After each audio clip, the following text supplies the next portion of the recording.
chez vous, les vacances ont une agréable couleur sur Live TV, la télé sans filtre avec le talk des vacances. On discute de sujets assez sérieux. On se dit tout dans la bonne humeur avec ma team, mon agréable team de choc, Daouda, Isabelle, Oulouloulouloulou, Manuela, et puis Kevin. Ça va, Yorick? C'est un bonheur de vous retrouver encore aujourd'hui pour le talk des vacances. Et dans cette émission, il y a le journal, c'est l'affaire d'Isabelle Vauvor. On y va tout de suite. Bonsoir à tous. Dans ce journal, on parlera de la lutte contre la vie chère, l'administration publique ivoirienne et le phénomène de marché de faux médicaments.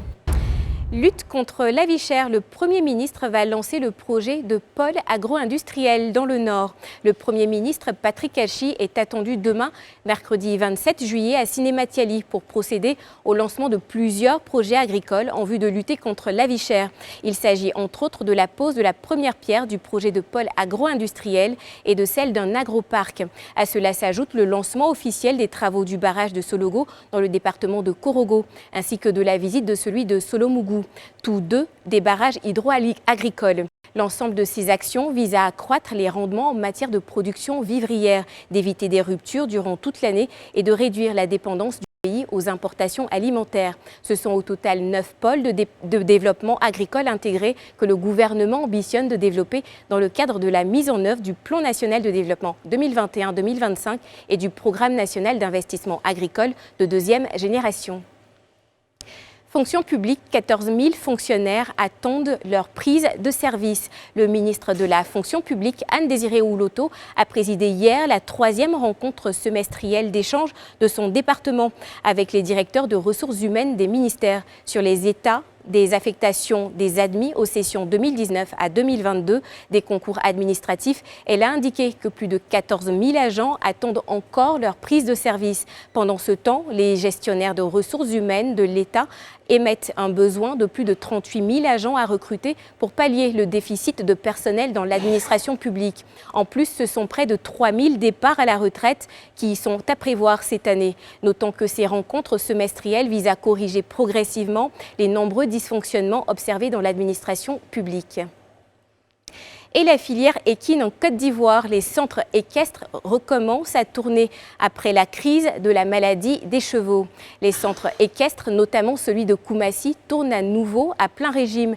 Les activités qui ont repris depuis le 10 juin 2022 se poursuivent sans problème. Il faut rappeler qu'au début du mois d'avril, la filière équine ivoirienne avait enregistré une importante mortalité de chevaux. À l'issue des différentes analyses de laboratoire, les résultats se sont avérés positifs pour la télériose, une maladie grave transmise par les tiques et qui affecte uniquement les équidés. Face à cette mortalité de chevaux dans les communes de Koumassi et de Port-Boué, le ministère des Ressources animales et halieutiques avait procédé du 8 avril au 10 juin à une opération de détiquage des centres équestres concernés. Notons que la filière équine en Côte d'Ivoire génère plus de 3 000 emplois, dont 70% concernent des jeunes. Et à Abobo, un domicile se transforme en usine de fabrication de faux médicaments. Selon le confrère Soir Info, les éléments de la maréchaussée de la section antidrogue ont eu l'information de ce qu'une usine installée clandestinement dans un domicile dans la commune d'Abobo produirait des médicaments de qualité inférieure et falsifiés. Ces gendarmes, appuyés par leurs collègues de brigade de sécurité d'Abobo, ont fait une descente dans la dite commune le samedi 23 juillet dernier. À l'issue de l'opération, ils ont pu appréhender 4 individus. Il s'agit d'un homme âgé de 42 ans, propriétaire de l'usine clandestine, et ses 3 employés âgés respectivement de 35, 22 et 18 ans.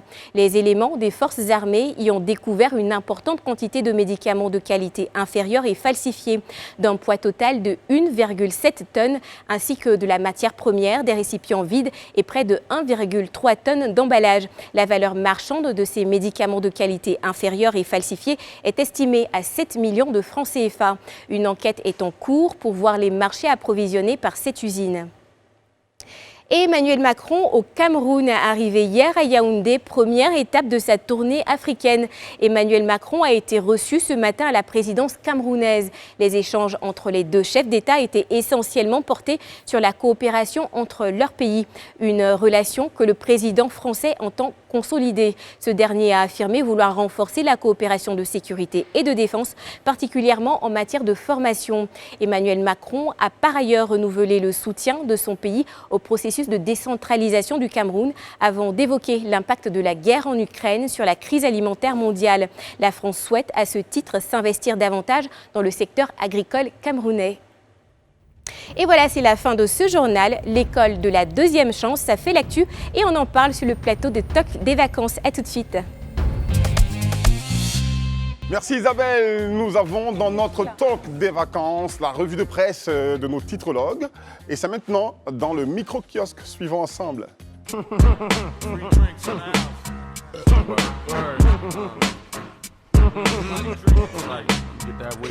Je me suis intéressé quand même sur certains titres, je me suis attardé sur certains titres.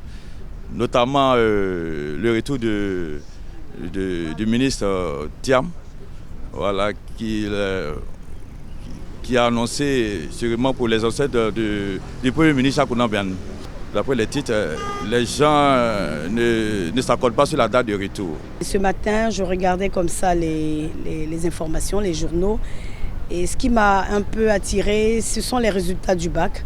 Je voudrais, à travers votre micro, dire merci à Dieu d'avoir permis que le mien ait le bac et encourager surtout les mamans qui aujourd'hui vivent l'échec de leurs enfants.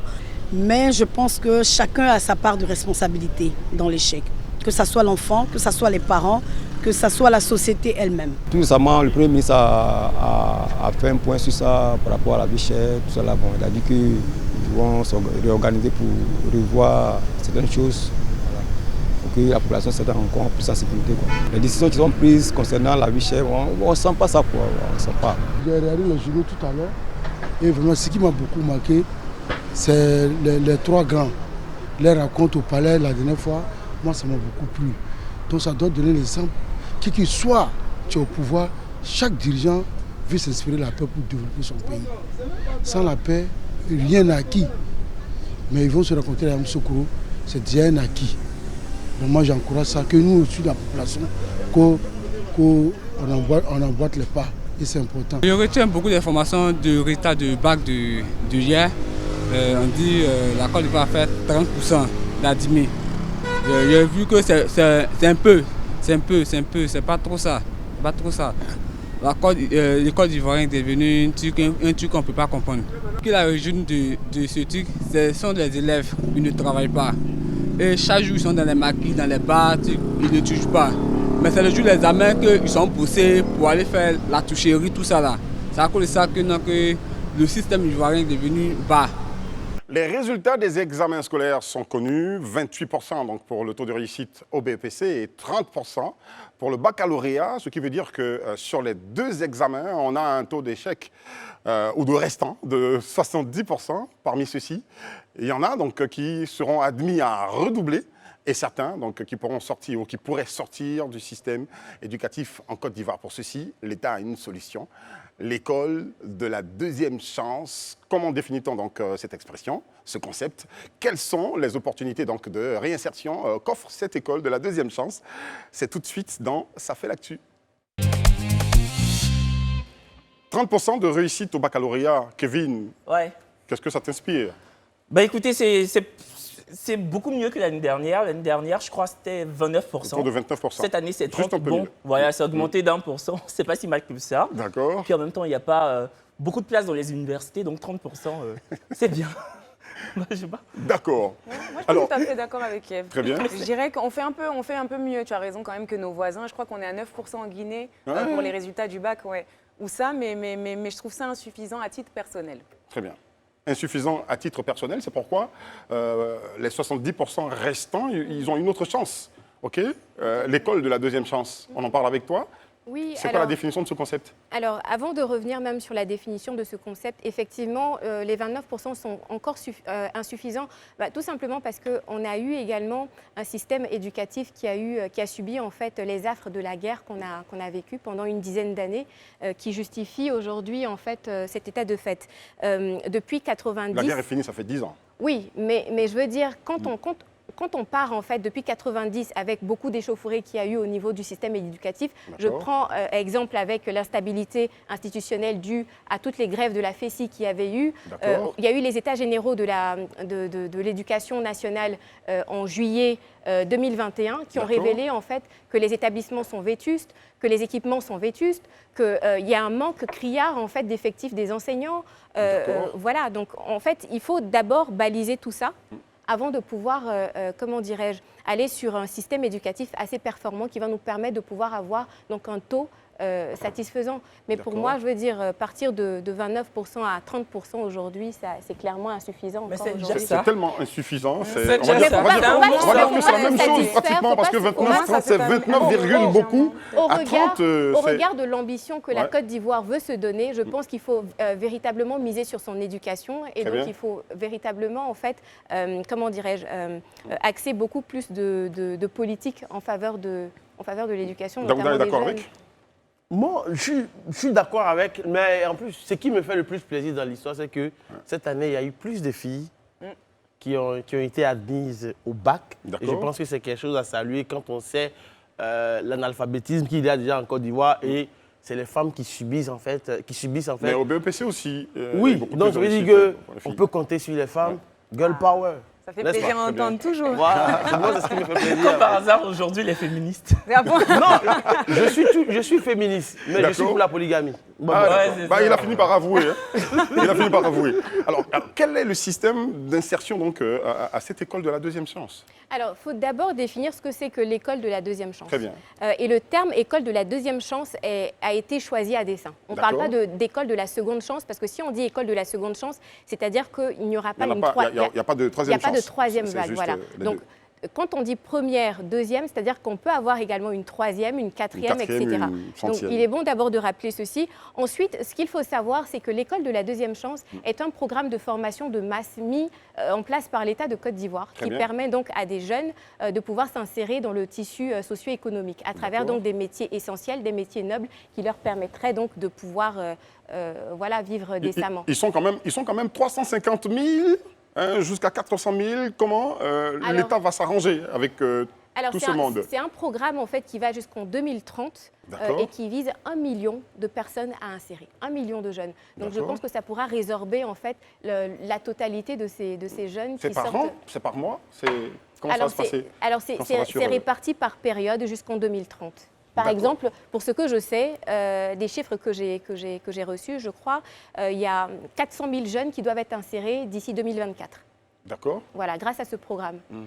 Est-ce que ce n'est pas des chiffres donnés comme ça pour épater, pour épater les gens, 1 million d'emplois on va dire c'est du déjà entendu, non ?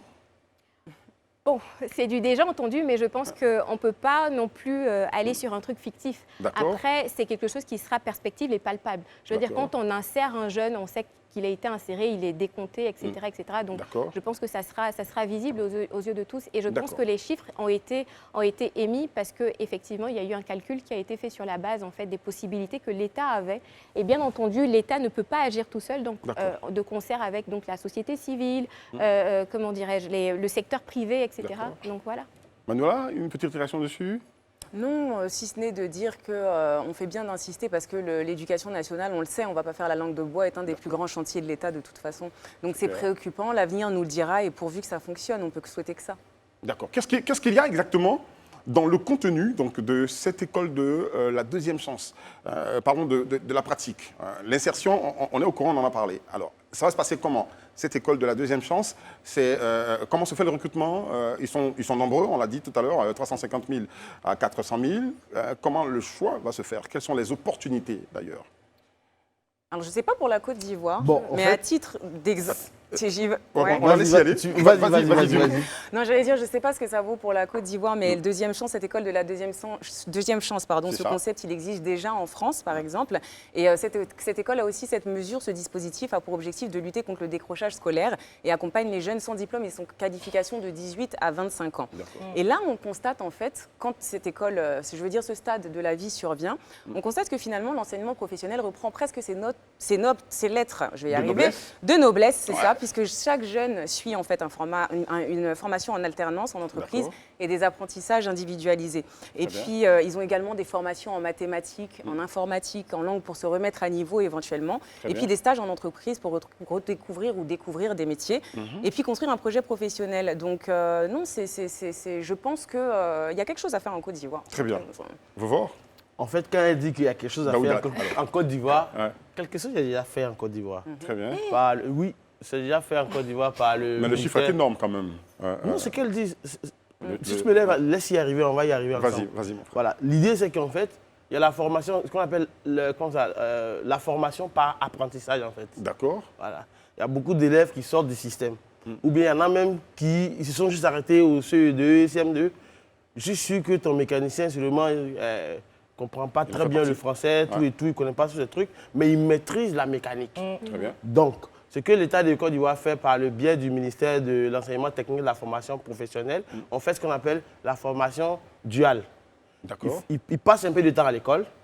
On lui apprend, comme tu l'as dit. La théorie. Non, pas au-delà de la théorie, même la comptabilité, la gestion et autres. Parce que je sais que l'année passée, le docteur Brice Kwasi Mamadou Touré avait signé justement une convention dans ce sens-là, en fait. Les élèves qui avaient fait cette formation-là, l'emploi jeune leur a donné des moyens pour qu'ils puissent s'installer à leur propre compte, en fait. Très bien. Et sincèrement, moi, je me réjouis parce qu'en fait, c'est un peu la pierre qui a été rejetée, qui est aujourd'hui la pierre principale, en fait. On va le dire parce qu'il va falloir peut-être penser à changer dans le système normal éducatif certaines filières qui sont caduques peut-être ou qui ne donnent pas... Moi, je pense que pas du tout. On n'a pas besoin de changer. Je veux dire, ajouter... On pourrait ajouter c'est très bien, remplacer. Mais il y a quand même des filières, on se demande quels sont les débouchés. Bah écoutez, il y en a qui s'y sentent très bien. Moi, je connais des gens en criminologie. Je me pose la question, enfin, tu fais de la criminologie, tu vas faire quoi demain? On me dit criminologue. Bon, j'en connais pas des tonnes.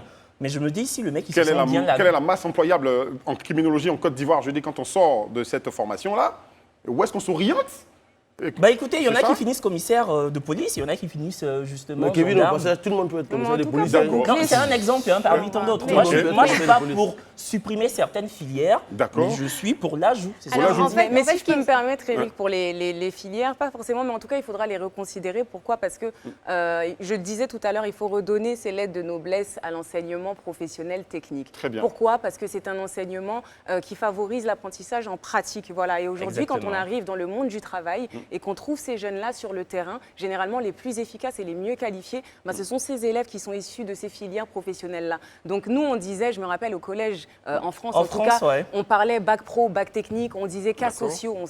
On les traitait de cassos, en fait. Voilà, on disait, il faut arrêter ça. Les filières professionnelles... Peut-être qu'à l'université, il va falloir penser à passer à la pratique aussi. Aussi, mais en tout cas, les filières professionnelles et techniques sont à valoriser aussi. Voilà. Tout à fait. Et pour rebondir même là-dessus, je sais qu'en 2017, c'est seulement qu'en 2017 qui a été instaurée en fait en Côte d'Ivoire la filière chocolat, de la chocolaterie. C'est-à-dire qu'on est premier producteur mondial de cacao, mais il n'y avait jamais eu de filière en fait professionnelle pour apprendre à faire le chocolat.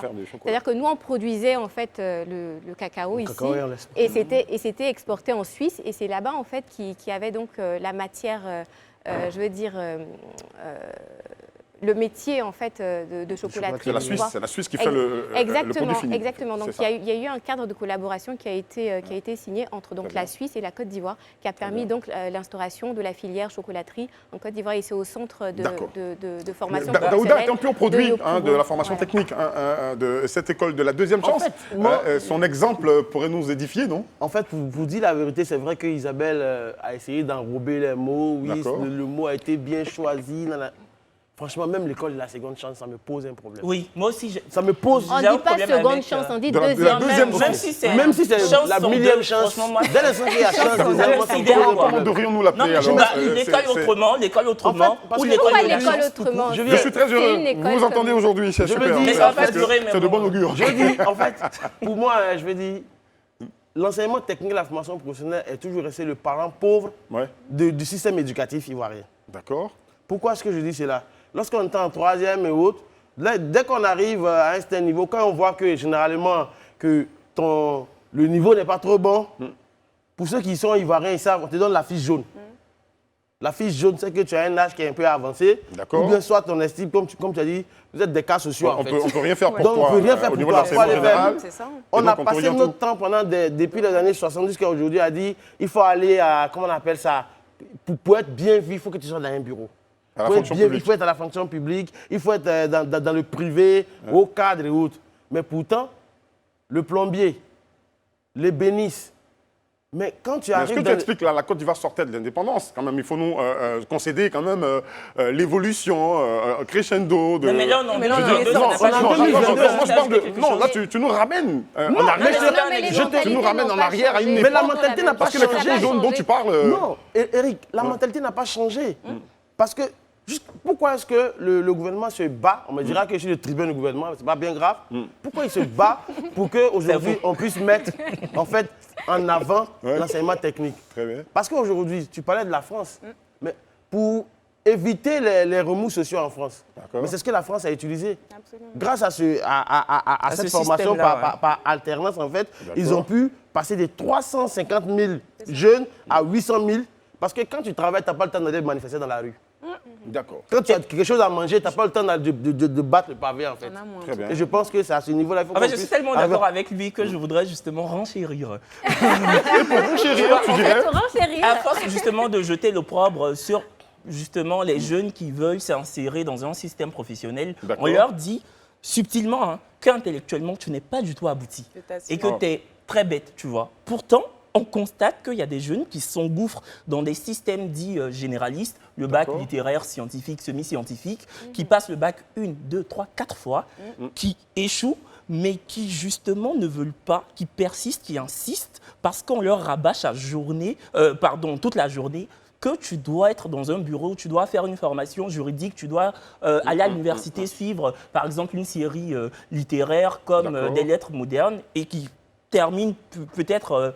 leurs études et qui ne trouvent pas de boulot, quoi. D'accord. Quel conseil pourriez-vous donc donner, là, tout de suite, au gouvernement? Valoriser les filières techniques. Je veux dire, moi, je pense que ce n'est pas au gouvernement. Pour en finir. Aux jeunes surtout. Aux jeunes surtout. Il faut leur donner des conseils dans la mesure, il faut qu'ils s'orientent bien. Et à la société aussi. Il ne faut pas s'orienter. Sont-ils informés de la présence de ce système de l'école de la deuxième chance?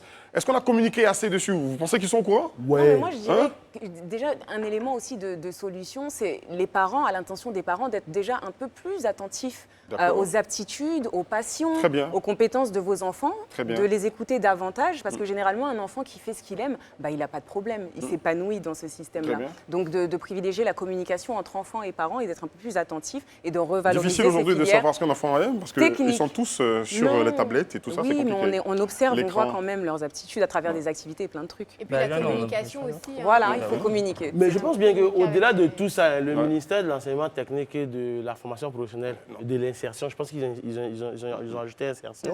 En fait, aujourd'hui, ils sont en train de rétablir, de rénover beaucoup d'établissements d'enseignement technique. Et quand tu regardes, même il y a des conventions qui sont signées avec le GIZ, avec l'ambassade d'Allemagne. Il y a des nouvelles filières qui sont en train de faire leur entrée dans le système scolaire ivoirien, où on parle de photovoltaïque, d'électricité, elle a parlé de chocolaterie. En fait, le problème aujourd'hui, c'est qu'on se plaint, il n'y a pas d'emploi, il n'y a pas de travail, il n'y a pas ceci, il n'y a pas cela. L'État de Côte d'Ivoire va dire aux gens, OK, venez en Côte d'Ivoire, aux investisseurs, ils viennent. Mais malheureusement, il n'y a pas de main-d'œuvre. Il n'y a pas de main-d'œuvre. Parce que, tout simplement, moi j'aime bien ton exemple, mais je ne sais pas, tu as peut-être refusé d'en parler finalement, parce que ton expérience, tu as un pur exemple. Oui, je suis un pur produit comment on appelle ça, du système. De l'enseignement professionnel. De l'enseignement professionnel, parce que, tu es sûr que toi, tu as une main-d'œuvre qualifiée? Bon, si je suis sur ce plateau, je pense que je suis qualifié. Ou bien si je ne suis pas qualifié. Si. Vas-y, raconte ton expérience. Je vous dis qu'à la base, comme je l'ai dit, moi, je faisais l'enseignement général comme tout le monde en fait. J'étais à Boaké, elle a parlé de la crise. La crise de 2002 a fait qu'on se retrouve à Abidjan, déplacé de guerre. On me recase à une école qu'on appelle lycée Abraham. Mes amis du lycée Abraham, je les salue au passage. Mais ne sachant pas comment emprunter le bus, comment me déplacer. Comme le petit villageois qui vient d'arriver à Abidjan, en fait. Si tu veux. Mais bon, je pense que je ne venais pas carrément du bled. Par là. Le Boaké, ce n'est pas le bled forcément. Non. Mais pour dire que... C'était pas Abidjan non plus. J'ai perdu 2 ans de ma vie. 2 ans d'études, j'étais assis. Finalement, je rends grâce à Dieu et grâce à ma tante qui m'oriente vers l'enseignement technique en fait. Et elle me dit, comment on appelle ça, il y a un concours de recrutement dans l'enseignement technique. Et c'est là-bas que je vais. Je m'inscris, je suis admis. Mais au lieu de commencer par la classe où j'étais vraiment en terminale, j'ai repris mon année par la seconde, mais en comptabilité. Tu es rétrogradé. Si on veut, j'ai fait le BT, première année, deuxième année, troisième année. Après, je suis allé faire le BTS. Mais comme j'étais passionné de journalisme, après, comme j'ai eu des diplômes, je suis sorti du système de l'enseignement technique pour m'orienter dans le journalisme. Et je pense que je suis tu es très qualifié. Aujourd'hui, c'est ton bel exemple. Et puis même en guise de conclusion, j'allais dire, finalement, peu importe. Moi, j'ai fait un circuit général et on est tous les deux là sur le plateau, non? Ça veut dire ce que ça veut dire. Ça veut dire ce que ça veut dire. Merci les amis. Merci les amis pour vos différents avis. Hier, l'actualité a été marquée donc par les résultats du baccalauréat, mais également par une image que voici. Ce jeune homme-là que vous voyez avec juste à côté de lui, cet adolescent, avec juste à côté de lui une adolescente qui porte un enfant et qui a finalement accouché. On va leur dire félicitations déjà félicitations, pour la venue de cet enfant. Qu'est-ce que cette photo vous inspire? Écoutez, quand on voit l'image, on ne peut que voir une mignonnerie absolue. Ils sont mignons, ils sont tout beaux. J'ai pas envie de les fustiger, j'ai pas envie de tirer à boulet rouge sur eux. Mais en tout cas, ça aurait été mon petit frère qui était sur cette image, je ne sauterais pas de joie. Je ne vais pas vous mentir. Pourquoi donc? Écoutez, ils sont très jeunes. Ça se voit, ils sont très jeunes. Elle est lycéenne, je ne connais pas son âge, mais ils sont relativement très très jeunes. Très bien. Et moi, ce qui m'a un peu sidéré, c'est que j'ai vu sur les réseaux que certains influenceurs ont fait des posts comme quoi ils souhaiteraient donner de l'argent au père. C'est pas au père qu'il a voulu donner de l'argent, c'est 200 000 francs. Il a dit qu'il donne 200 000 à la mère et à l'enfant parce que au nouveau-né. Le père c'est parce qu'il a mis peut-être a pris sa responsabilité. Au nouveau-né, il a dit au nouveau-né. On a bien lu, c'est au nouveau-né. Bon, même s'il a mis X à O. Oui, mais bon, c'est pas le nouveau-né qui va empocher l'argent, c'est bien les parents. Donc, voilà, par c'est destiné au nouveau-né. C'est destiné au nouveau-né pour faire les couches et tout ça. Donc, vas-y. Avance. L'émission a fini. Ciao. On n'est pas au clash. Patientez un peu. Voilà, sous prétexte que le père a reconnu l'enfant et qu'il est assez responsable. Mais moi, j'ai l'impression que ces influenceurs-là veulent justement tirer un peu de buzz sur le dos du couple et puis en parler pour encore être estampillé de personnes affables, gentilles. Et moi, ça me dérange. Et puis, pour terminer, juste ça, quand on est responsable, quand on est un père responsable, la principale responsabilité d'un papa, c'est pas de tenir son bébé par la main gauche et la mère de son bébé par la main droite. C'est d'affronter les réalités financières que représente cet enfant-là. D'accord. Tenir déjà l'enfant et la main de la mère, ça veut dire que je suis prêt à affronter. C'est un signal, quand même. Écoutez, on va pas se mentir. C'est un signal, quand même, on va pas se mentir du fait... Il aurait pu ne pas être là pour tenir la main et le bébé. Je termine juste. Du fait de leur jeunesse, c'est ni le père ni la mère qui vont affronter les réalités financières que présente cet enfant, c'est bien leurs parents. Voilà, on va pas se mentir, c'est bien ça. Bon vent, ils sont jeunes, ils sont tout beaux et puis... Emmanuela voudrait... Manuela, pardon, voudrait réagir dessus. Non, alors je vais peut-être me faire l'avocate du diable et c'est pas bien grave.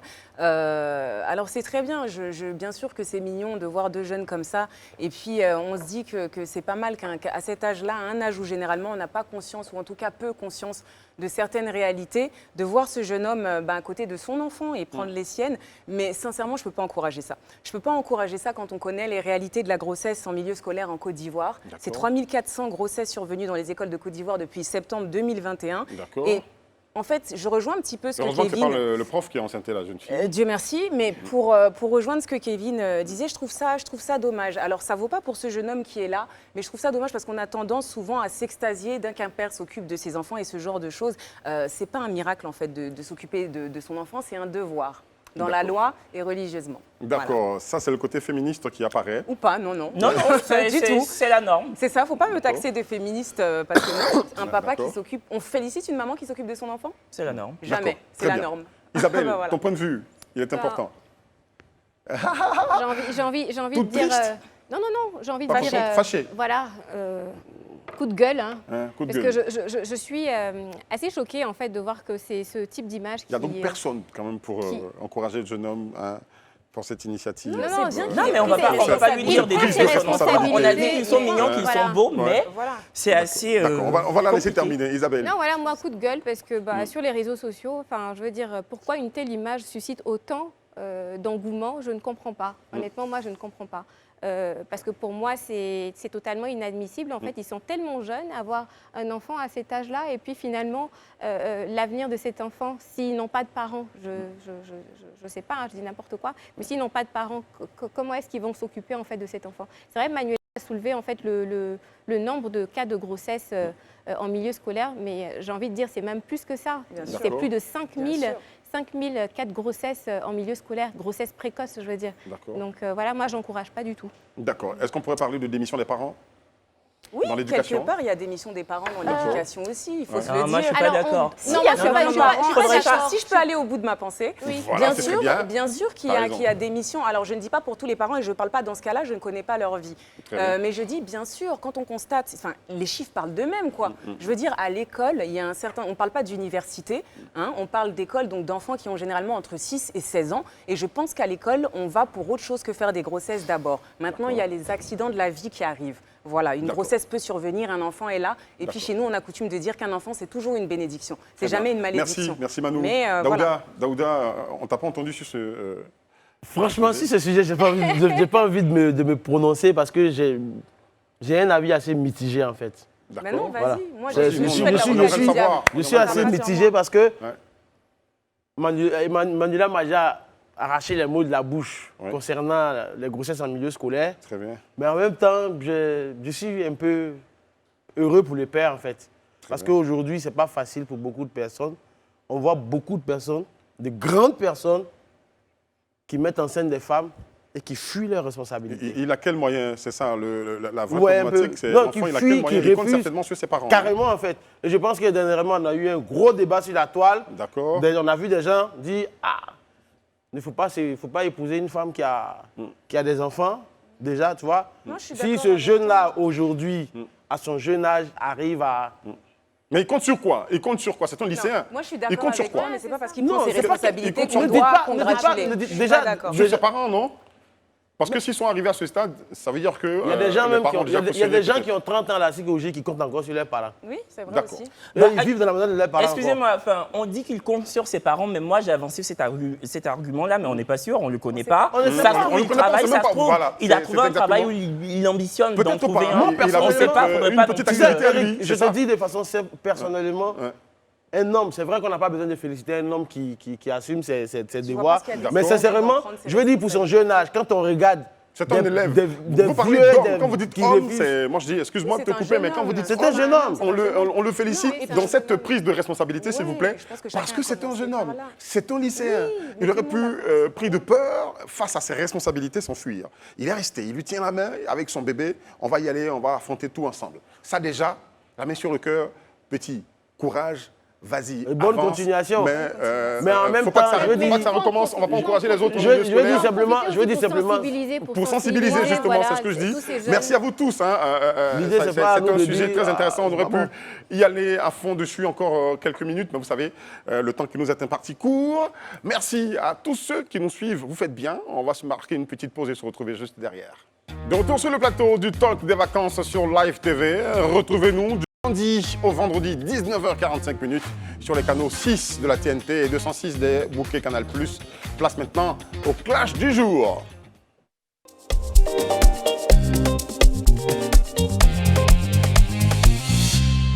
Un numéro vert publié par le ministère de la Construction et de l'Habitat, 1378, vous êtes au courant sur les réseaux sociaux, vous l'avez vu. Le rôle de ce numéro vert est de vous permettre de signaler tout propriétaire immobilier allant au-delà donc, de la limite imposée. 4 mois de caution et d'avance, donc 2 mois d'avance, 2 mois de caution. Donc signaler tout propriétaire immobilier qui va au-delà de cette limite de 4 mois. Un propriétaire aurait déjà donc, fait les frais de ce non-respect de la limitation. Okay. Il a été signalé et l'État lui a imposé de permettre aux locataires d'habiter sa maison pendant 5 mois sans payer. Ouloulou. La suite des choses après, ça va être un peu chaud. Okay, voici la situation. Qu'est-ce que vous en pensez, chers amis? Bon, déjà, je tiens à spécifier que je ne suis pas là pour défendre des propriétaires hors la loi. Voilà, on vit tous sous le clou de la loi. Il faudrait vraiment suivre la loi parce qu'une société est régie par des textes de loi. On est bien d'accord. On est bien d'accord. Mais je trouve ça archi discriminant que l'État puisse fournir un numéro vert pour demander aux locataires d'appeler pour dénoncer des propriétaires véreux, mais ne pas fournir en contrepartie un numéro bleu pour demander aux propriétaires d'appeler pour dénoncer des locataires récalcitrants. Qui ne payent pas leur loyer. Qui ne payent pas leur loyer, qui endommagent la maison. Je veux dire, il ne faudrait pas que ce soit à géométrie variable. Soit on le fait pour les propriétaires et les locataires, soit on ne le fait pas du tout. Parce que autant il y a des propriétaires avec des comportements scabreux, autant il y a des locataires qui agissent de façon désolante. Donc il ne faudrait pas en fait que ce soit à demi-mesure, quoi. Très bien. Je vous annonce que c'est le clash, ça va se passer entre Kevin et Daouda. Encore. Comme hier. C'est vrai. Ok, vous avez entendu l'avis de Kevin. Ça va chauffer, chauffer cette affaire dans les prochains jours. Alors, on y va tout de suite pour la réponse à Kevin. Je pense que déjà, d'entrée de jeu, comme il estime qu'il soutient la loi, mais je pense que... je ne suis pas hors la loi. Hein. C'est déjà bien. Comme toi, je suis pas hors la loi. Comme nous tous ici. C'est déjà bien que tu soutiennes la loi. Mais j'aimerais te dire en fait que déjà le ministre de la Construction, Bruno Koné, en fait le 21 janvier 2021, a lancé ce qu'on appelle le contrat sécurisé de bail à usage d'habitation. Mais malheureusement, c'est facile, qu'est-ce que c'est? Non, c'est un contrat en fait de bail. Quand on prend une maison, un contrat de bail que tu signes avec ton propriétaire. Comme d'habitude, non? Mais ce contrat a été fait par le gouvernement, par l'État de Côte d'Ivoire. En fait, pour protéger les deux parties, justement. Le problème que tu énonces, en fait, c'est parce que généralement, certains propriétaires, et ils sont nombreux comme ça, ne veulent pas acquérir, en fait, ce contrat à usage d'habitation, ce contrat de bail à usage d'habitation qu'on peut trouver. Est-ce que tu as le contenu? Quel est l'article qui protège le propriétaire? Parce qu'on sait ce qui protège le locataire. Non, en fait, les articles sont assez longs. C'est issu dans le code de l'habitation. Très bien, très bien. Dans le code. Donc, du coup, dans ce contrat de bail à usage d'habitation, tout est énuméré dedans pour protéger et le locataire et le propriétaire. Comme dans tout contrat. Mais, je pense très bien que je suis surpris qu'aujourd'hui, Kevin me dise encore non. Je te parle de numéro vert. Je te parle de numéro de téléphone. On arrive. Finalement, c'est toi qui me coupes. Ça fait mal. Ça fait même pas mal. Laisse-le finir. Laisse-le finir, Kevin. Laisse-le finir. Vas-y, Daouda. Donc, pour dire que ce contrat, en fait, il existe et ce document a pour principal objectif de conduire les parties à se conformer aux dispositions sur le bail à usage d'habitation contenu dans le code de la construction. D'accord. Et du coup, ce document a une qualité de contrat, en fait. Et du coup, il y a le gouvernement qui vient comme le pare-feu, l'arbitre entre le locataire et le propriétaire des maisons. Sauf que je trouve qu'aujourd'hui, beaucoup de propriétaires d'immeubles ne respectent pas ces règles-là. Est-ce que vous savez qu'en Côte d'Ivoire, pour toi qui aimes les chiffres, il y a seulement 20% de propriétaires de maisons. Pendant que 80% des personnes louent des maisons. Pourquoi est-ce que 80% doivent subir les déshydratats de 20% des personnes, selon toi?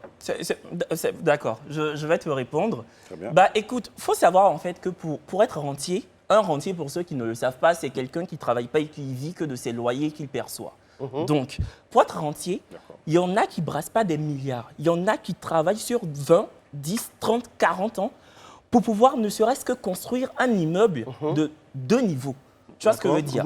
Donc, quand tu décides de faire louer ta maison à quelqu'un et que cette personne-là ne paye pas ta maison sous prétexte qu'elle est malade ou qu'elle est au chômage, alors que quand tu louais justement ton bien, la personne travaillait ou la personne était en très bonne santé. Je ne suis pas en train de dire que la maladie, on l'achète.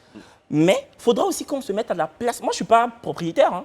Je suis locataire. Mais il faudrait qu'on se mette à la place d'un propriétaire qui a trimé pour construire son bien. Donc, pour toi, Donc quand tu es en train de me dire qu'il n'y a que 80% pardon, il n'y a que 20% de propriétaires et plus de 80% de locataires. Ah. Excuse-moi, ce n'est pas la faute aux 20% s'il y a 80% de personnes qui sont locataires. On est d'accord. Il va falloir situer la responsabilité dans cette affaire. Pourquoi tout le monde ne peut pas construire une maison en Côte d'Ivoire? Je te dis que c'est de leur faute. Mais le problème, c'est qu'aujourd'hui, comme j'essaie de te l'expliquer, en fait, c'est que quand tu vas louer une maison, ce qui se passe, au lieu qu'on te dise 2 mois de caution, 2 mois d'avance, il y a beaucoup de personnes, il y a beaucoup d'Ivoiriens qui veulent prendre des maisons, qui veulent quitter le salon de leurs parents.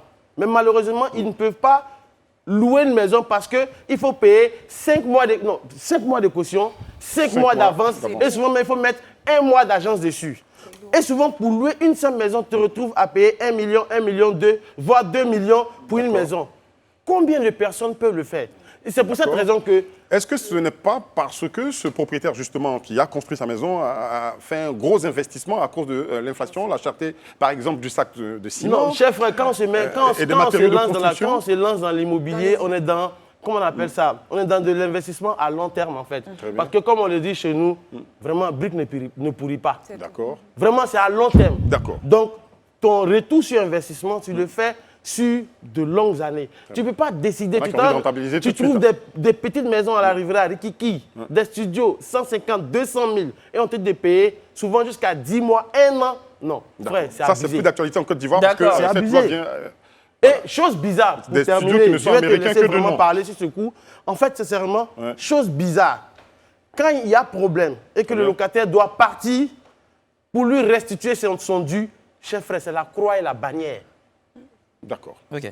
Au niveau des locataires. Oui, évidemment que je condamne fermement avec la plus véhémente des manières le fait qu'on ne devrait pas laisser un propriétaire demander 10 mois de caution. Là, je suis d'accord. Encore une fois, ce n'est pas sous le clou de la loi. Donc, je ne vais pas vous dire ça. On est d'accord. Mais je suis en train de te dire, peut-être qu'au final, ces propriétaires qui le font là, c'est peut-être pour se protéger.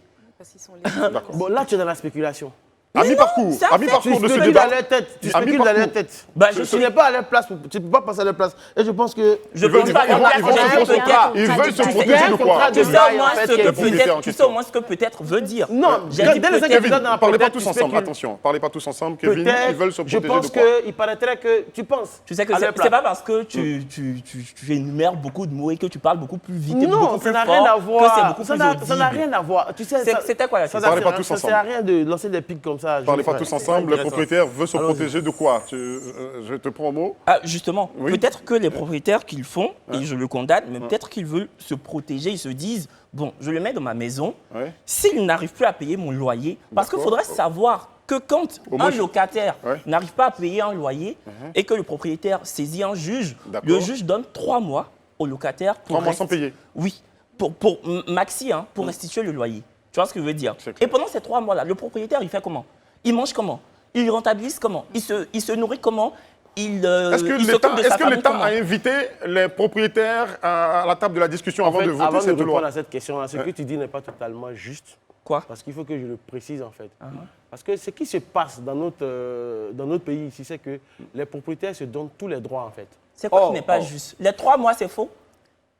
Tous les droits? On peut continuer? Non, quand tu dis c'est pas juste, c'est pas juste, tu expliques pourquoi c'est pas juste. D'accord, vas-y, laisse-le poursuivre. Je peux maintenant. Il va faire la chute. Vas-y, rapidement. C'est pas juste parce qu'en fait, avant de foutre, mais de mettre un locataire dehors, tu dois aller voir un huissier en fait, qui va constater. Il y a des documents à fournir avant de mettre un locataire dehors. Mais quand tu décides de ton propre chef de mettre un locataire dehors, mais lui, à son tour, il va voir un huissier qui constate ce que tu as fait. Et c'est ce qui fait que généralement, le pouvoir public prend fait et cause pour le locataire. C'est justement parce que les gens vont dans tous les sens. Non, mais il est en train de biaiser mes propos. Je n'ai pas parlé de mettre un locataire dehors, j'ai parlé de demander ce que le locataire lui doit. Donc, quand le locataire te doit ton argent, il faut qu'il rembourse avant de partir. Il ne faut pas qu'il parte sans rembourser. Oui, c'est ce que je te dis. La loi donne 3 mois au locataire pour restituer. Il dit des choses précises. Bah oui. On est d'accord que c'est dans des textes de loi, j'invente rien. Moi, je suis pas législateur. Le propriétaire, il est vraiment protégé. Ça, on le sait. Le locataire, pas le propriétaire. Mais lui, il défend le locataire parce qu'il voudrait quand même... Non, je défends le propriétaire. Mais je ne suis pas en train de dire que le propriétaire doit demander 10 ans de caution. Je suis en train de dire, en fait, il faudrait aussi qu'on pense au propriétaire. Parce que moi, je trouve que Parce que les quand tu n'as pas payé propriétaires 6 sont mois, totalement lésés. Il faut qu'il rembourse les 6 mois avant de partir. Bah oui. Il ne faut pas qu'on lui donne 3 c'est mois sans payer. l'investissement de quelqu'un. On est Toi, d'accord. tu es sûr que si mi-parcours. demain tu construis un immeuble et que tu as des locataires qui ne te payent pas, tu vas laisser? Non, pour être sûr, en fait, Non, il faut répondre. Tu vas laisser? on peut continuer? On peut. Faut répondre. Ok. Il a raison. En fait, ce que je vais te dire, Attends, je vais voir Denis, comme tu dis que tu aimes la loi, il faut rester dans le cadre de la loi. Tant que tu es dans le cadre de la loi, tu peux mettre un locataire dehors selon ce que le contrat de bail sécurisé du ministère de la Construction te donne. Il y a les règles. Mais comme on refuse de suivre les règles, c'est pour cette raison que généralement, certaines personnes se retrouvent dans des situations vraiment assez difficiles. C'est tout. Je suis d'accord. Mais je vais te dire que le législateur permettez-moi quand même, protège parce le que, locataire. je laisse sans bouillonnante les filles sur le plateau. Elles voudraient quand même intervenir. Manuela. Non, c'est la position de... Tu défends la position de qui? Je défends la position de personne dans le sens où je pense que la position de l'État, elle est délicate. Elle est délicate parce que, en tant qu'arbitre de part et d'autre, c'est une vérité, c'est une réalité. C'est pas parce que les propriétaires... J'ai un petit souci en fait quand Daouda dit les propriétaires se donnent tous les droits. C'est une réalité parce qu'il y a des propriétaires qui font n'importe quoi et on en parlait juste là. Mais c'est pas une vérité générale. Ça vaut pas pour tous les propriétaires. Il y a aussi des gens qui sont lésés. Et comme tu le disais, la pierre, c'est l'investissement d'une vie. Et quand quelqu'un est là et ne te paye pas, ça amène à se poser de véritables questions. Quand quelqu'un est là et ne te paye pas pendant des mois, comment rester dans le cadre de la loi aussi? C'est compliqué. Donc ça va être à l'État en fait de jouer l'arbitre entre les deux et de penser également aux locataires parce qu'en effet, oui, même pour des jeunes comme nous qui démarrent dans leur vie professionnelle ou pas, c'est compliqué. Même des jeunes qui travaillent, il n'y a même pas besoin d'être en galère financière. Même pour des jeunes qui travaillent, parfois c'est difficile de réunir ces conditions afin d'avoir, je vais y arriver, un logement décent. Très bien. Vovor? Moi, je soutiens la position de l'État parce que pour moi, l'État a mis en fait toutes les parties prenantes autour de la table pour pouvoir définir en fait un cadre de réglementation bien idoine. Voilà. Ils se sont séparés à couteau tiré parce que les propriétaires ne sont pas contents du tout. Bon. Ou ils se sont bien séparés. Moi, j'estime en tout cas que 2 mois, c'est suffisant. D'accord. 2 mois, c'est suffisant parce qu'au total, quand on fait le décompte, ça fait quand même 4 loyers qu'on paye et c'est énorme. C'est énorme quand on est en pleine vie chère, où on se dit, voilà, il faut vraiment un cadre réglementaire, il faut que les propriétaires fassent des concessions. Voilà, il faut que les propriétaires fassent des concessions, il faut aussi que les locataires s'y prêtent à la réglementation qui a été mise en vigueur, tout simplement. Moi, je soutiens l'État sur ce coup-là. D'accord. La question sur laquelle on va terminer ce clash, vous allez voter sur les réseaux sociaux pour dire qui a dominé ce clash aujourd'hui. La question qu'on se pose... Ils vont dire Daouda parce qu'il y a 80% de locataires au Côte d'Ivoire. Non. Mais je pense à vous. En fait, mais on ne sait jamais demain à vous, les locataires, demain, Dieu va faire un seul propriétaire. Vous allez me donner raison. Tu préjuges ce qui est dans la tête des gens. Carton rouge à tous les deux. Ce que je ne comprends pas, si je peux intervenir, ce que je ne comprends pas, c'est... Pourquoi est-ce que les propriétaires se plaignent? Ils se plaignent parce qu'il y a 2 mois ou c'est quoi véritablement la problématique? Parce que je pense quand même que c'est énorme ce qui a été... Non, mais moi, je vais dire une dernière chose. D'accord. Tu sais, la toute dernière chose. Oui, les propriétaires se plaignent parce que c'est vrai que la loi légifère, il y a des textes de loi justement pour protéger et le propriétaire et le locataire. Mais partout dans le monde, le locataire est 2 fois plus protégé que le propriétaire. Je vous prends un exemple palpable. En France, il y a ce qu'on appelle la trêve hivernale. Pendant l'hiver, un propriétaire n'a pas le droit de chasser un locataire. Même s'il fait 6 mois sans payer son loyer, il n'a pas le droit de mettre son locataire dehors. L'hiver dure combien de mois? L'État dure combien de mois? L'hiver dure combien de mois? L'hiver dure 3-4 mois, 5 mois. Écoutez, il y a le dérèglement climatique, ça dépend. Écoute, merci à tous. La question qu'on se pose pour terminer, merci à tous. On est resté longtemps. C'est pas fini. On est resté longtemps dans ce clash. Qui protège, je vous en prie? C'est qui le patron ici? C'est toi. Très bien, merci. On a mis du temps, un temps de réaction. Qui protège finalement le propriétaire? La question reste posée. On respire un grand coup après ce chaud débat et on fait place donc au coup de cœur, coup de gueule. Coup de cœur, coup de gueule, Manuela, on démarre avec toi. C'est coup de cœur ou coup de gueule? Oui, tout à fait, coup de gueule aujourd'hui. D'accord. Voilà. En plus, je le mets. Je suis vraiment fâchée. Hein? Non, je suis vraiment fâchée. Et mon coup de gueule aujourd'hui porte sur la visite officielle d'Emmanuel Macron au Cameroun à Yaoundé, c'est 25 et 26 juillet. Alors, ça a été évoqué dans le JT pour les raisons officielles, on va dire, je ne vais pas revenir dessus. Mais moi, j'aimerais m'arrêter, faire un stop quand même sur le communiqué, un communiqué du maire de la capitale daté du 22 juillet 2022, qui a exhorté la population camerounaise à se mobiliser pour réserver, je cite, un accueil chaleureux au chef d'État français. J'emprunte aucun mot. Donc pour cela, qu'est-ce que ça veut dire? Un accueil chaleureux. Qu'est-ce qu'il faut faire alors? Venir à l'aéroport et danser Macron. Et voilà, c'est ça qu'ils attendent. Et justement... Quand on était à l'école primaire, on faisait ça pour le premier président. Aussi, mais j'y viens. Pour cela, on connaît certaines techniques du gouvernement camerounais, justement, qui mobilisent ceux que nous, on surnomme les sardinards. Les sardinards, en fait, c'est une tranche de... Sardinards, c'est ça. Une tranche de la population, une grande tranche de la population qui est dans le besoin et à qui on promet nourriture, argent, voire les deux, en fait, en présence de leur soutien et des applaudissements et de machin. Voilà. Et honnêtement, c'est vrai que nous, oui, c'est un nom. Enfin, je sais même pas s'il faut en rire, mais c'est peut-être ça, non? C'est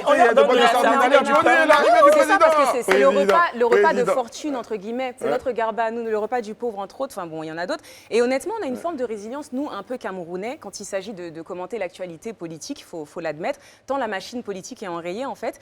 Personnellement, j'ai jamais vu ça en Occident et c'est un véritable coup de gueule, en fait, parce que à la limite, quand nos chefs d'État africains se déplacent en Occident, il y a quelques bouquets de fleurs, quelques motards, des dispositifs de sécurité plus ou moins légers. Et nous, en fait, c'est à se demander si le Cameroun a réellement pris son indépendance, en fait. Parce que ça donne l'impression, je suis désolée, quand on regarde les images, avec Macron et la population comme ça, du colon qui est en voyage dans ses colonies. Et en réalité, on est aussi en droit de se demander, sincèrement, est-ce que cette visite-là, alors les motifs officiels, on les accepte, ils sont tels qu'ils sont, mais est-ce que quelque part... Il l'a reçu, le président Paul Biya? Oui, tout à fait, aujourd'hui même j'y viens. Mais on est en droit de se demander si cette visite, finalement, c'est pas pour réaffirmer le leadership français au Cameroun, qui est en déclin. Qui est en déclin. Voilà, parce que... alors.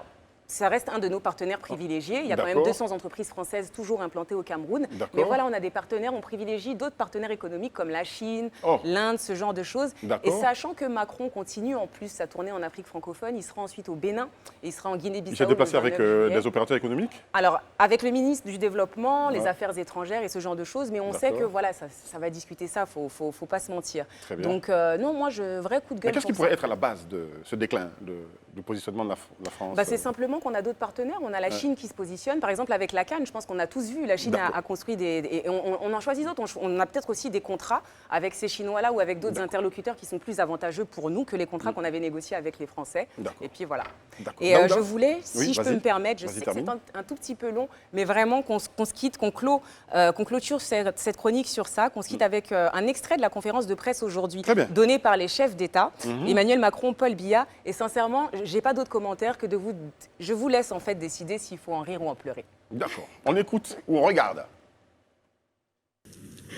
Ma question, espérez-vous briguer un nouveau mandat en 2025 ou souhaitez-vous qu'une nouvelle génération représente le RDPC à la prochaine présidentielle? Quand ce mandat arrivera à expiration, vous serez informé sur le point de savoir si je reste ou si je m'en vais au village. Oh, cette réponse. Non, mais n'applaudis pas, c'est sidérant. C'est sidérant. Ça me sidère. C'est aberrant. C'est ahurissant, quoi. Et voilà. Et puis, non, mais c'est ahurissant. Attends, parce que l'intervention, là, va même pas jusqu'au... Ça pourquoi, Daouda? Eric, excuse-moi, en fait, juste pour terminer Macron et Paul Biya, je me demande qui est en visite d'État chez qui, en fait. Parce que Paul Biya ne vit pratiquement pas au Cameroun. Ne nous éloignez pas de cette vidéo qu'on vient de regarder, s'il vous plaît. La réponse de Paul Biya. Non, la réponse de Paul Biya, elle est aberrante. En fait, c'est sans commentaire. D'accord. Donc, si je peux y aller, la réponse de Paul Biya est aberrante parce que l'extrait ne va pas jusqu'au bout. Mais il dit en plus, il termine en disant quand je quitterai le pouvoir, vous serez informés. Ouais. Incroyable. Donc moi, j'ai presque envie de dire, en fait, j'ai une consoeur qui a renommé le Cameroun, qu'il a appelé l'Absurdistan. Ça s'appelle plus le Cameroun, ça s'appelle le pays de l'Absurdistan. C'est intolérable. Et il y a un adage qui dit qui ne dit rien consent. Moi, franchement, le mutisme de Macron m'a aussi sidéré. Il aurait pu justement lancer une punchline en disant, monsieur Biya, au bout d'un moment, il faudrait des collègues. Mais en fait, ils rient tous de gêne. Parce que qu'est-ce que tu vas dire? Pourquoi j'ai l'impression que Daouda est d'accord avec, je veux dire, ou bien soutient peut-être... Paul Biya? Paul Biya? Non, c'est pas que je le soutiens. Lui, il dit que Macron aurait dû dire entre les États, diplomatiquement, ça ne se fait pas. Il ne pouvait rien faire d'autre que rire jaune. Il ne peut rien faire. Mais tu as refusé de répondre quant à la réponse. Non, je n'ai pas de commentaire à faire sur ça parce qu'en fait, ça veut tout dire. Ça me choque. Je n'ai pas besoin de parler. Et j'ai même dit tout à l'heure, je me demande qui est en visite d'État chez qui. Paul Biya vit 365 jours en Suisse. D'accord. Pour des problèmes de santé aussi, peut-être. D'accord. Qu'est-ce que tu en sais? À vous tous, c'est pas fini. Faut le dire. Deuxième intervenant donc, dans cette rubrique, c'est bien Kevin. Coup de cœur, coup de gueule? Coup de gueule. Vous êtes tous fâchés aujourd'hui. Ouais, coup de gueule. Vous êtes Parce tous que fâchés. Ils sont tous fâchés aujourd'hui. Ils sont On a pas vu contents. sur les réseaux sociaux une vidéo assez spéciale. Hein. D'accord. On y voit un homme, on va dire caucasien, parce que D'accord. il y en a qui ont dit que c'était un maghrébin, il y en a qui ont dit que c'était un français. Moi, j'ai envie de dire caucasien, donc à la peau blanche, parce qu'il ne faudrait pas que J'indexe une certaine communauté. Ouais, c'est ça, il ne faudrait pas que j'indexe Faut faire une certaine attention. communauté. Bah, je vous laisse regarder la vidéo et puis on en parle tout à l'heure. D'accord. Voilà.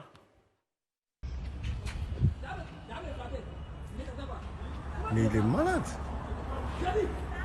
Ouais. Non, c'est pour avoir des preuves. Quand ils vont appeler la police.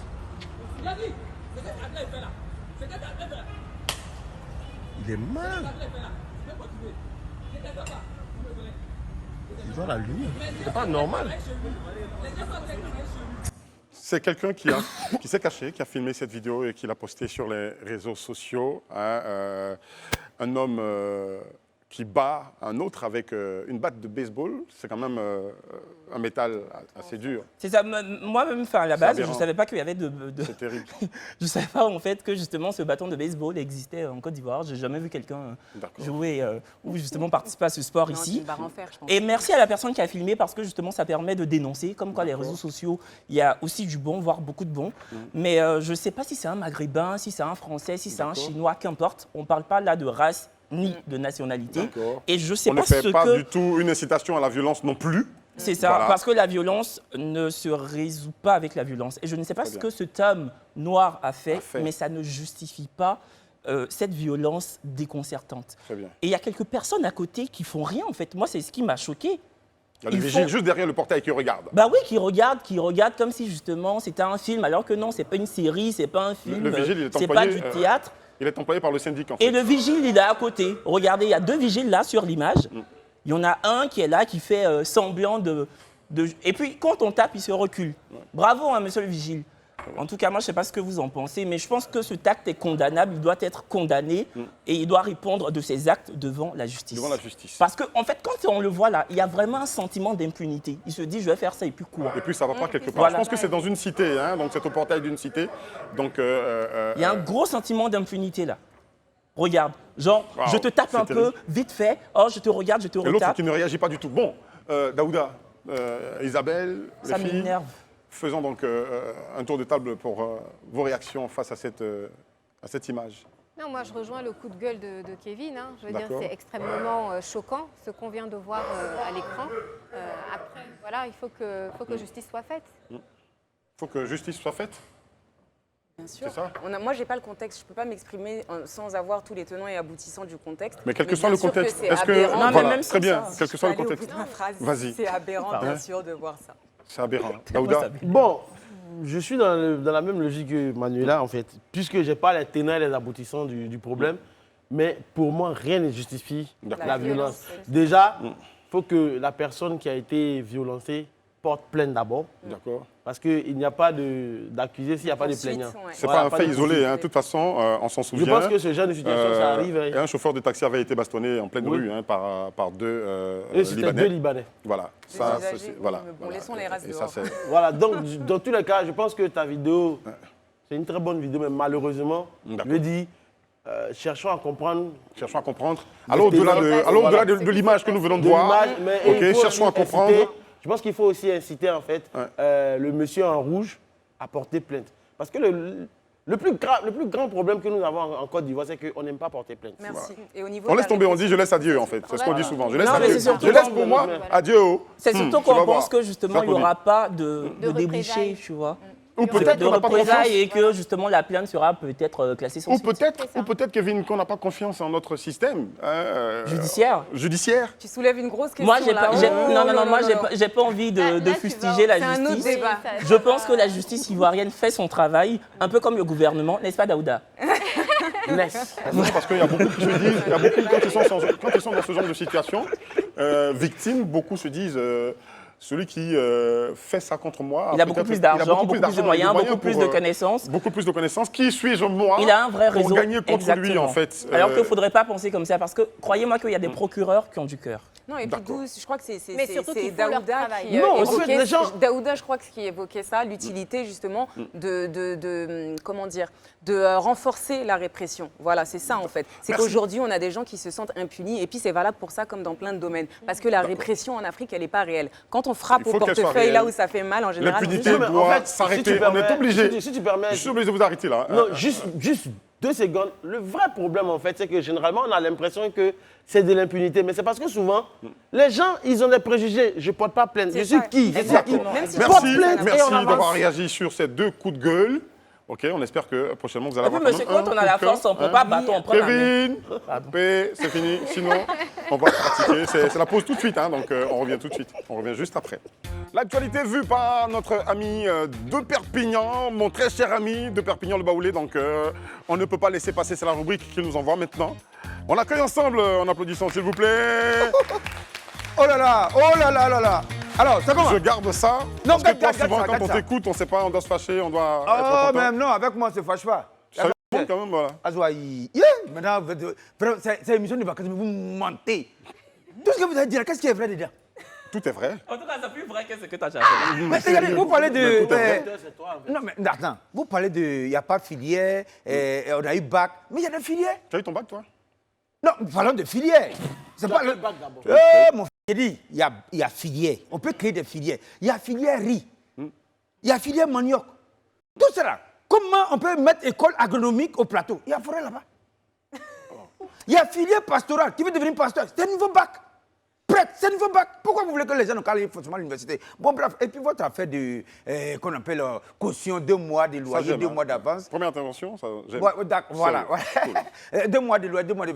Moi, j'ai déjà ma maison, donc moi, c'est pas mon problème. Mais le problème, c'est que ce que les gens sont en train de faire là, ça va fatiguer les jeunes qui viennent chercher maison. Parce que de 1, la maison qui coûte 50 000 francs, le vieux veut faire 6 mois. Donc ça revient à combien? Non, 300 000 francs. Ça fait 300 000 francs. Maintenant, comme vous ne voulez pas qu'il fasse ça 6 mois, il va faire maintenant 100 000. Donc, ça fait 400 000. 400 000, quand toi, tu enlèves les 2 mois, ça veut dire 100 000, non? Donc, le vieux gagne en réalité 6 mois. Ça, c'est malin, ça. Bon, bref, ça n'était que... Alors, l'actualité nous parle beaucoup de choses se passent. Le président, enfin, le Premier ministre a décidé de lutter contre la corruption en Côte d'Ivoire. Ah, la corruption, là, c'est trop dingue. Il paraît que la corruption même fait perdre 1400 milliards de francs CFA par an. 1400 milliards. C'est-à-dire que dans le PIB, là, 1400 milliards, ça se paie. Qui prend l'argent là? Qui prend? Parce que les policiers, c'est pas corruption. Qui corrompt qui, en fait, c'est ça? Ah, policiers, c'est raquette. On n'a pas dit raquette, on dit corruption. 1400 milliards. Et le Premier ministre a dit, bon, on va lutter contre ça. On n'a qu'à lutter. En tout cas, nous, on veut voir l'argent. Si ça sort du pays, si ça est dans le pays, bon, on verra. Mais bon, pendant ce temps aussi, qu'on cherche l'argent, où c'est parti. On lui donne ça encore? Ah, mais il faut noter, il faut noter. Mais on parle de réconciliation. D'accord. Parce que le président Alassane Ouattara, vraiment, quand il a été élu, il a dit, non, il faut que je réconcilie le peuple. Voilà, donc en tout cas, il a tout fait. Il y a au moins les réfugiés sont rentrés. En tout cas, 98% sont rentrés. Il a libéré aussi. Les exilés, là, pas tous. Pas tous, mais il a fait un peu. Il y a encore sur Guillaume et Blé. Non, ça, c'est pas les réfugiés. Ça, c'est qui? Ça, c'est les gens qui sont en vacances. Maintenant, aujourd'hui, il allait parler avec ses amis. Donc, Gbagbo et puis Bendié. Bon, tout ça qu'il fait là. Et qui? Bendié, Sambaouré, Bendié. Et tout ça, quand il finit de faire là-haut, le gars même qui l'a mis pour dire ministre de la Réconciliation là, Kakabé, tu n'as même pas sur une photo où les 3 sont arrêtés. Bon, quand on fait les trucs, tu n'es pas là. Blé Goudou est venu, tu n'es pas là. Donc toi, on te paye là. C'est pourquoi? Moi, je vais demander à M. Kakabé. Tu es ministre, tu es opposant.